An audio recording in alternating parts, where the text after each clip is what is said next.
March 18, 2025. The text came while I was reviewing acquisition documents for our Series C funding round. Mom, Madison, we need to discuss Easter plans. I knew that tone. Even through text, I could hear the carefully measured words that preceded disappointment. Me, what's up? Mom, your sister Ashley is bringing Christopher to Easter brunch. He just made junior partner at Whitman Cross. Harvard Law summa cum laude. Your father and I want to make a good impression. I waited. There was more coming. Mom, you understand this is important for Ashley's future. Christopher comes from a very prominent legal family. His father argued before the Supreme Court. We're hosting at the country club. Still waiting. Mom, perhaps it would be better if you sat this one out. You know how these attorneys are, very achievement-oriented. When they ask what you do, well, we don't want things to be awkward for Ashley. There was. Me, you're uninviting me from Easter because Ashley's fiancé is a lawyer? Mom, not uninviting. Just suggesting. You dropped out of law school, Madison. You work for some tech startup nobody's heard of. Christopher and his parents will be talking about cases, legal strategies, partnerships. You'll feel out of place. I looked at my office, floor-to-ceiling windows overlooking San Francisco Bay. My name on the door reading, Madison Harper, CEO and founder. On my desk sat the March issue of Forbes with my company on the cover. Legal Tech Revolutionaries. The Startups Killing Big Law. Me, I understand. Mom, you're not upset? Me, no Mom. Have a great brunch. Mom, we'll do something in May, just us girls. Maybe lunch at that nice Olive Garden you like. The Olive Garden I liked. I hadn't eaten at an Olive Garden in 4 years. But that was their image of me, the daughter who peaked in undergrad and never quite figured out the next chapter. Let me back up 6 years. I graduated Princeton with a 3.9 GPA, double major in computer science and political science. Got into Yale Law, Harvard Law, and Stanford Law. Everyone assumed I'd pick Harvard. Dad went there, Ashley was already there, it was the Harper family tradition. I picked Stanford. Moved to Palo Alto. Made it through 1L year with top marks. Then I had an experience that changed everything. Spring semester I needed a document for a mock trial. Simple contract review. The law library charged students $200 for access to legal research databases. It took me 6 hours to find relevant case law. 6 hours of searching through archaic interfaces that looked like they hadn't been updated since 1995. I complained to my roommate, a CS PhD student. This is insane. We're training to be lawyers and the tools are from the Stone Age. He pulled up the database. Madison, this is garbage code. I could build something better in a weekend. Then why doesn't someone? Because lawyers don't know tech and tech people don't know law. You know both. That night I couldn't sleep. I kept thinking about it. Legal research was a $10 billion industry built on subscription models that charged firms $400 to $1,500 per attorney per month. The technology was deliberately opaque to justify the cost. And it was all completely unnecessary. I could build something better. I dropped out of Stanford Law 3 weeks before finals. Dad didn't speak to me for 6 months. Mom cried. Ashley called me the family embarrassment. I moved into a studio apartment in San Francisco with my roommate Chin-Lee. We maxed out credit cards, lived on ramen, and built the first version of Lex AI, an artificial intelligence platform that could do legal research in minutes instead of hours at 1/10 the cost. The first year was brutal. Law firms wouldn't meet with us. You're a dropout and a CS student. What do you know about legal research? Investors laughed us out of meetings. Legal tech? Lawyers hate change. Good luck with that. My family stopped asking about my life. At Thanksgiving year 1, Ashley was in her 2L year at Harvard. The family couldn't stop talking about her law review position, her summer associate offer at Whitman Cross, her networking with federal judges. Mom turned to me. And Madison, are you still working on your little project? We just signed our first client. A small firm in Oakland. How nice. Her tone said it wasn't nice at all. Ashley, tell us more about the Whitman Cross partner you impressed. Dad leaned in. Maybe you should go back to school, Madison. It's not too late. I could make some calls, get you into a good program. I'm building a company, Dad. You're wasting your Princeton degree on a fantasy. Ashley's going to be making $200,000 as a first-year associate. What are you making? Anything. I was making $30,000 a year and sleeping on an air mattress. But we had 12 clients and our AI was getting smarter every day. I'm figuring it out, I said quietly. Ashley smirked. Some of us don't have to figure it out. Some of us planned ahead. Year 2 we raised $2.3 million in seed funding. Silicon Valley investors who actually understood what we were building. Our client base grew to 200 small and mid-sized firms. Revenue hit $800,000. I hired 15 people. Rented an actual office. Started paying myself $75,000 a year. At Christmas, Ashley announced her engagement to Christopher Whitman IV. Yes, from that Whitman family. Harvard Law, junior partner track, family legacy going back 4 generations. The dinner was the Christopher show. His case wins. His partnership trajectory. His family's legal dynasty. His father's Supreme Court arguments. The Whitman name on buildings at Harvard. Mom kept glancing at me like I was a stain on the tablecloth. When Christopher politely asked what I did, Ashley jumped in. Madison dropped out of Stanford Law to start a tech company. It's cute. Legal tech actually, I said. We're disrupting legal research. Christopher's smile was patronizing. Disrupting? That's ambitious. The legal industry is pretty resistant to change. I've noticed. What's your revenue? About $800,000 this year. He nodded like I'd confirmed his worst suspicions. Small potatoes. Whitman Cross bills $800,000 in a good week. Legal tech startups come and go. But firms like ours? We're institutions. Dad agreed enthusiastically. Exactly right. Madison, you should hear this. Christopher understands how the real legal world works. I bit my tongue and changed the subject. Later, Ashley cornered me. Stop trying to compete. You dropped out. You failed. Just accept it and move on. I didn't fail, Ashley. I chose a different path. A path to nowhere. Christopher makes more in bonuses than your entire company's revenue. Know your place. Year 3 was our breakthrough. We raised $28 million in series of funding. Signed our first big law client. A top 50 firm that cut their research costs by 60% using Lex AI. Then another. Then 12 more. Revenue hit $15 million. We had 120 employees. Tech publications started calling us the future of legal research. I was invited to speak at Stanford Law about legal innovation. I didn't tell my family. They'd stopped asking. At Easter year 3, Christopher and Ashley announced their wedding date, September 2025. Christopher's parents would be hosting an engagement party at their Connecticut estate. Very exclusive guest list, Mom said. Judges, senators, legal luminaries. I'm sure it'll be beautiful, I said. Well, Mom hesitated. It's really more for Christopher's professional circle. You understand. I wasn't invited to my own sister's engagement party. Ashley had the grace to look slightly guilty. It's just, Christopher's parents are very traditional. They asked for the guest list to reflect a certain caliber. I didn't meet the caliber requirements. Christopher added, no offense, Madison, but my father's firm represents Fortune 100 companies. The guests will be federal appellate judges, law school deans, managing partners. Your startup thing just doesn't really fit the atmosphere we're going for. I understand, I said. I did understand. I understood perfectly. Year 4 we went exponential. Series B funding. $95 million led by Sequoia Capital. Revenue, $67 million. Clients, 400 law firms including 12 of the AM Law 100. Employee count, 340. We expanded internationally. London office. Singapore office. Sydney. LexAI's AI could now draft contracts, predict case outcomes, automate due diligence, and do it all at speeds that made human associates obsolete for routine work.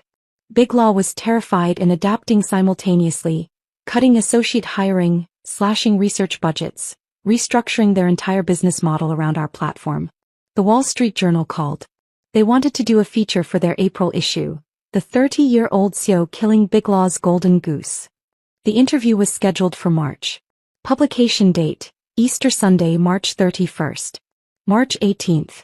The day Mom uninvited me from Easter. I sat in my office reading her text. Chinley knocked and entered. The Wall Street Journal photographer is here for your cover shoot. Cover. They upgraded from feature to cover story. Said your disruption numbers were too significant to bury on page 6. I looked at Mom's text again. Your father and I want to make a good impression. When they ask what you do, we don't want things awkward. Madison, you okay? I'm perfect. Let's do this shoot. The Wall Street Journal profile was comprehensive. 4 pages. Photos of our offices, our tech, me presenting at a legal tech conference to 3,000 attorneys. The headline, Legal Tech CEO Disrupts $50 billion Industry, How Madison Harper's AI Destroyed Traditional Legal Research and Made Big Law Obsolete. Key quotes from the article. Harper's Lex AI has single-handedly forced the legal industry to confront technological irrelevance. Firms that once charged $400 per hour for junior associates to do research now use AI that works faster, cheaper, and more accurately. With $67 million in revenue and 400 major firm clients, Lex AI is valued at $580 million in the private market. Industry analysts predict a $2 to $3 billion valuation if Harper takes the company public. Her AI has eliminated an estimated 8,000 legal research positions while making legal services 60% more affordable for clients. Harper is unapologetic. If your job can be done better by an algorithm, you should learn to build algorithms. The article mentioned I dropped out of Stanford Law, but it framed it as visionary. While her classmates studied for the bar exam, Harper was building the technology that would make much of what they were learning obsolete. There was a sidebar, How Lex AI Works, with technical specifications that made our AI sound like science fiction. And photos. Me in our server room. Me with Chin Lee. Me speaking to the California Bar Association about the future of legal practice. The issue was scheduled to hit doorsteps Easter Sunday morning. March 30th, the day before Easter. My phone rang. Ashley. First time she'd called in 8 months. Madison, I need to ask you something. What's up? Christopher's firm. They've been talking about some legal tech company that's destroying their research department. Cutting associate positions. His dad is furious. Okay. Is that your company? Are you the one doing this? I smiled. Why do you ask? Because Christopher's father is having an emergency partners meeting about the Lex AI threat. They're trying to figure out how to compete. Are you Lex AI? I'm the CEO and founder, yes. Silence. Long silence. Ashley. You're the one putting attorneys out of work? Christopher's firm just laid off 30 associates because of your AI. Did Christopher make partner yet? What? No, he's still on track, but... Then tell him to learn to code. The legal industry is changing whether Whitman and Cross likes it or not. Madison, this isn't funny. Christopher's family has been in law for 4 generations. You're destroying that. I'm destroying inefficiency. If Whitman and Cross adapted instead of resisted, they'd be one of our clients making more profit with lower overhead. But they're stuck in 1985, charging clients $400 an hour for work an AI can do in 4 minutes. You sound proud of yourself. I am. We've made legal services affordable for middle-class clients who could never afford big law before. We've eliminated billing fraud. We've made the law more accessible. Yeah, Ashley, I'm proud. Mom's going too. Mom uninvited me from Easter because I'd embarrass you in front of Christopher's family. So I don't really care what Mom thinks. She hung up. I went back to work. We had a product launch Tuesday. Easter drama wasn't my priority. Easter Sunday, March 31st. I spent the morning in my Pacific Heights apartment, the 3-bedroom condo I'd bought for $4.2 million in cash last year. Had breakfast on my terrace overlooking the Golden Gate Bridge. Did yoga. Caught up on emails from our London office. At 10:47 a.m., my phone started ringing. Declined. Declined. Ashley. Declined. Christopher. That was new. Declined. A number I didn't recognize with a Connecticut area code. Probably Christopher's father. Declined. The voicemails were spectacular. Dad, Madison, I'm holding the Wall Street Journal. You're on the cover? You're a CEO? Why didn't you tell us? Call me back immediately. Mom, sweetheart, everyone at brunch is asking about you. Christopher's father is here and he's very upset about your company. We need to talk about this. Why didn't you mention you were in the Wall Street Journal? Ashley, Madison, you've humiliated us. Christopher's father is furious. He's saying you're single-handedly destroying the legal profession. How could you do this to us? Christopher, Madison, we need to discuss your company's practices. My father wants to meet with you. Call me back. Unknown number, refined, angry voice. Ms. Harper, this is Christopher Whitman III. We need to have a serious conversation about your company's predatory impact on the legal industry. Call my office Monday morning. I poured mimosa and read the text. Ashley, everyone is staring at you. Ashley, Christopher's dad is livid. Ashley, Mom is crying. Ashley, how long have you been planning this? Mom, why didn't you tell us you were successful? We could have been supporting you. Dad, the managing partner of Christopher's firm is at our table. He's asking very pointed questions about you. Call me.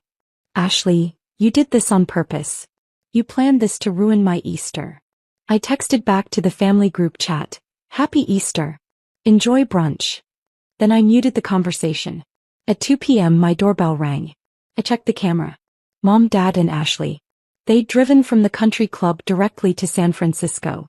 Still in their Easter outfits. I almost didn't answer. But curiosity won. Madison. Mom rushed in, eyes red from crying. Why didn't you tell us? Dad was holding the Wall Street Journal like it was evidence at a trial. You're worth $580 million? Ashley looked like she'd been slapped. You let us think you were failing. I gestured to my living room. The custom furniture, the original art, the floor-to-ceiling windows with bridge views that screamed eight-figure success. Did you really think I was failing? Or did you just want to think that? Mom's eyes swept the apartment. This place must cost $4.2 million. I paid cash. Dad sank onto my $15,000 Italian leather sofa. You've been living like this and you never told us? You never asked. In 4 years, none of you asked a single question about my company. What we did. How we were doing. Nothing. That's not fair, Ashley protested. You were so secretive. I wasn't secretive. I was ignored. There's a difference. Madison, please. Mom's voice cracked. We didn't know. If you'd just told us. Told you what, Mom? That I was building something? I tried. Year 1 Thanksgiving I mentioned my first client and you asked Ashley about law review. Year 2 Christmas I mentioned our funding and Dad told me to go back to school. Year 3 Easter I mentioned speaking at Stanford and Christopher lectured me about how real law works. The room went quiet. You decided I was the family failure, I continued. The daughter who dropped out. The disappointment. It was easier than being interested in what I was actually doing. But you could have, Ashley started. I could have what? Forced you to care? Begged for your attention? I was busy building a company that's revolutionizing an entire industry. I didn't have time to convince my family I was worth their time. Dad found his voice. Madison, I'm sorry. We made assumptions. But you have to understand, Ashley was at Harvard getting on law review, landing these prestigious positions. And I was building something that makes law review obsolete. But you couldn't see that because you were too busy being proud of Ashley's conventional success to notice my unconventional success was bigger. Ashley's face flushed. Bigger? You're destroying the legal profession. I'm disrupting inefficiency. There's a difference. Christopher's father says you're putting good attorneys out of work. I'm putting inefficient business models out of work. Attorneys who adapt are thriving. The ones who refuse to evolve are struggling. That's called progress. That's called being ruthless, Ashley snapped. Do you know what it was like at brunch? Christopher's father reading about you, getting angrier with every paragraph? His partners asking me how my sister could betray the legal profession? Mom crying because she didn't know her own daughter was on the cover of the Wall Street Journal. Sounds uncomfortable. It was humiliating. Weird. That's exactly how I felt when you uninvited me so I wouldn't embarrass you in front of Christopher's important lawyer family. That landed. Mom tried again. Sweetheart, we want to make this right. We want to be part of your success. We're proud of you. Are you? Are you proud of me or are you proud of the Wall Street Journal cover? Because those are different things. Both. We're proud of both. Then where were you 4 years ago when I was sleeping on an air mattress and eating ramen? Where were you 3 years ago when I signed my first major client? Where were you 2 years ago when we raised $95 million and I made the Forbes 30 Under 30 list? Mom blinked. You made Forbes 30 Under 30? 2 years ago. I didn't tell you because you'd already made it clear you thought I was wasting my Princeton degree. Dad looked devastated. Madison, please. We made mistakes. We want another chance. To do what? Be proud of me now that other people are? Claim credit for my success when you spent 4 years dismissing it. Ashley cut in. This is vindictive. You're punishing us for not being mind readers. How were we supposed to know you were building something huge if you didn't tell us? You never asked. My voice echoed off the windows. In 4 years, Ashley, you never once asked me how my company was doing. You called it cute, and my little project, and told me to know my place. You uninvited me from your engagement party because I didn't meet Christopher's caliber requirements. You excluded me from Easter because my job would be awkward compared to Christopher's Harvard law pedigree. I didn't know. You didn't want to know. It was easier to have a dropout sister to feel superior to. I was your cautionary tale. The family failure who proved you made the right choices. The silence was suffocating. Here's what's actually happening, I said quietly. You're not here because you're proud of me. You're here because I made you look foolish in front of people you wanted to impress. Christopher's father read about how my AI is destroying firms like his, and now you need to do damage control. That's not true, Mom whispered. Isn't it? If that article had run on any other Sunday, would you be here? Or would you still be avoiding me because I'm the daughter who doesn't fit your image of success? No answer. I thought so. Dad stood. What do you want from us, Madison? An apology? You have it. Recognition? You have it. What else? I want nothing, Dad. I genuinely want nothing. I have a company that's changing an industry. I have employees who believe in our vision. I have investors who valued my work at $580 million. I have respect from the people whose opinions actually matter to me. We're your family, Mom said. Are you? Because families show up. Families ask questions. Families support you before the Wall Street Journal tells them to. You're my relatives. But my family? That's Chin Lee, who believed in me when I was nobody. That's my team of 340 people who trusted me to build something revolutionary. That's the investors who saw potential when you saw failure. Ashley's phone buzzed. She glanced at it. Christopher wants to know if you'll meet with his father. No. Madison, please. Christopher's partnership review is in 6 months. If his father thinks our family connection to you is a liability. Not my problem. How can you be so cold? I learned from the best. You were cold when you uninvited me from Easter. Mom was cold when she suggested I'd embarrass you. Dad was cold when he told me I was wasting my degree. I'm just matching your energy. They left. Mom was crying. Dad looked older. Ashley looked furious. I poured another mimosa and checked my phone. The Wall Street Journal article had gone viral. Legal Twitter was having a meltdown. Big law partners were writing think pieces about the death of traditional practice. Young attorneys were reaching out asking how to get jobs at Lex AI. And my family group chat was exploding. Ashley, I hope you're happy. Christopher's father is talking about the partnership being delayed because of family associations with legal industry disruptors. Mom, please call us.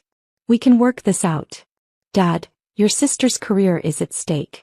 Can you at least meet with Christopher's father? I typed a response, then deleted it. Typed another, deleted it. Finally, I uninvited myself from this conversation 4 years ago. You just didn't notice until now. Then I left the group chat. April 2nd. My assistant knocked on my office door. There's a Christopher Whitman 3 here to see you. He doesn't have an appointment, but he's insisting. Send him in. Christopher Whitman 3 was exactly what I expected. Silver hair, $5,000 suit, presence that filled a room. The kind of man who'd argued before the Supreme Court and expected everyone to remember it. Ms. Harper. Thank you for seeing me. I'm curious what you want to say. He sat without being invited. I'll be direct. Your technology is destroying the business model my family has built over 4 generations. Associates we've trained are being laid off. Research departments we've invested in are obsolete. You're dismantling the legal profession. I'm dismantling inefficiency. The legal profession will adapt. You're 29 years old with no law degree and you're lecturing me about the legal profession? I have a Princeton degree in poli-sci, 3 years of law school, and I built an AI that does legal research better than any associate at Whitman Cross. So yes, I'm lecturing you. His jaw tightened. I want you to understand what you've done to my family. My son's partnership is now in jeopardy because of his association with you through your sister.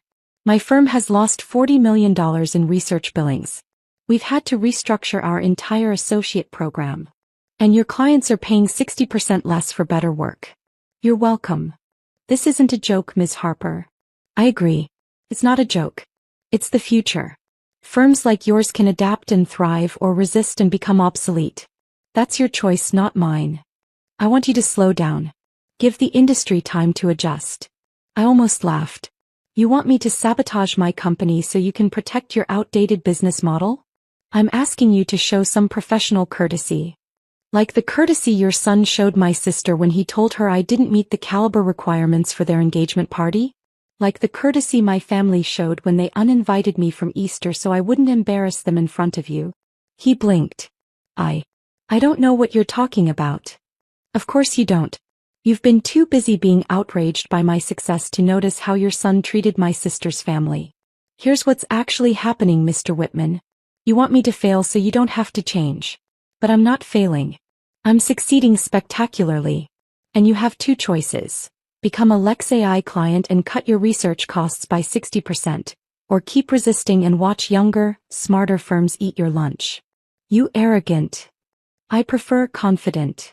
Now if you'll excuse me, I have a meeting with 3 a.m. Law 50 firms who are ready to enter the 21st century.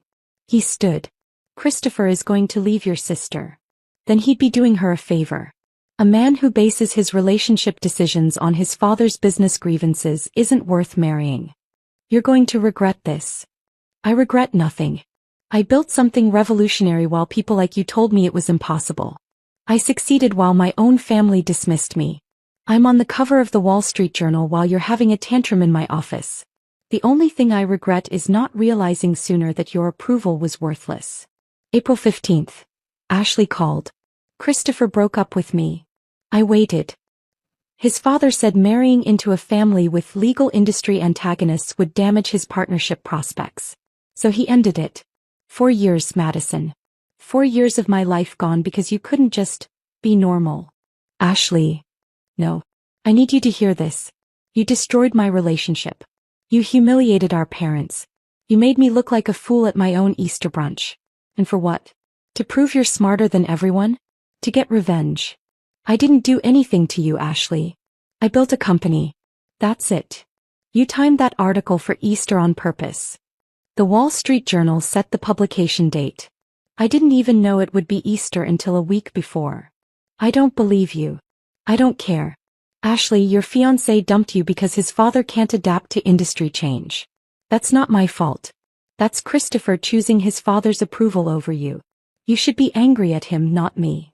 Everyone at the country club saw that article. Everyone knows you're my sister.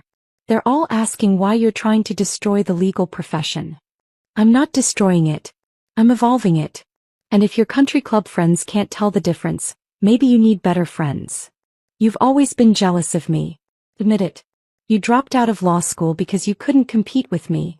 Ashley, I dropped out because I saw a $50 billion industry ripe for disruption and I had the skills to do it. Your law review position is impressive. My $580 million company valuation is transformative. Those aren't the same thing. I hate you. No, you hate that I'm successful in a way you didn't predict and can't control. You hate that your conventional path didn't make you special. You hate that the sister you dismissed is now more successful than you'll probably ever be. She hung up. The Series C funding closed. $240 million led by Andreessen Horowitz. Post-money valuation. $2.3 billion. Lex AI Dow had 800 law firm clients. Revenue was projected to hit $180 million by year-end. We employed 680 people across 7 countries. I was named to the Forbes 30 Under 30 Hall of Fame. Time magazine put me on their Next Generation Leaders list. Harvard Law invited me to give the commencement address. Ironic considering I'd dropped out of Stanford Law. My parents sent a card. Congratulations on your success. We're very proud. Love, Mom and Dad. No phone call. No visit. Just a card. Ashley sent nothing. November 2025. I bought a house in Atherton. $22 million, 6 bedrooms, vineyard, guest house. Had a housewarming party for my actual friends and colleagues. Chinley toasted me. To the woman who dropped out of law school to kill law school. You're a legend. My head of product. To Madison, who saw the future and built it. My general counsel. A former Whitman Cross partner who jumped ship when he saw which way the wind was blowing. To disruption, evolution, and making the law accessible. Someone asked if my family was coming. This is my family, I said, raising my glass to the room. The people who believed in me when I was a dropout with a crazy idea. The people who worked 80-hour weeks to build something revolutionary. The people who didn't need the Wall Street Journal to tell them I was worth knowing. Later, on my terrace overlooking the valley, Chinley found me. Any regrets? I thought about Mom's text uninviting me from Easter. Ashley calling my company cute. Christopher lecturing me about how real law works. Dad telling me I was wasting my Princeton degree. No, I said. You can't regret outgrowing people who were never going to grow with you. Cold, she observed. Honest, I corrected. My phone buzzed. Mom, from a number I hadn't saved. Madison, your Aunt Carol saw you on Time magazine. She asked why we haven't mentioned you. Can we talk? I deleted the message. Family? Chinley asked. No, I said. Just people who wanted front row seats after the show was over. I looked out at the valley, at the companies being built, the futures being created, the old models being destroyed by better ones. My company was valued at $2.3 billion. I'd revolutionized an industry. I'd made legal services accessible to millions who could never afford them before. And I'd done it all without my family's support, approval, or belief. Which meant I didn't need any of those things now. I raised my glass to the people who'd actually shown up. The ones who'd believed before the headlines, celebrated before the valuations, saw potential when others saw failure. My real family.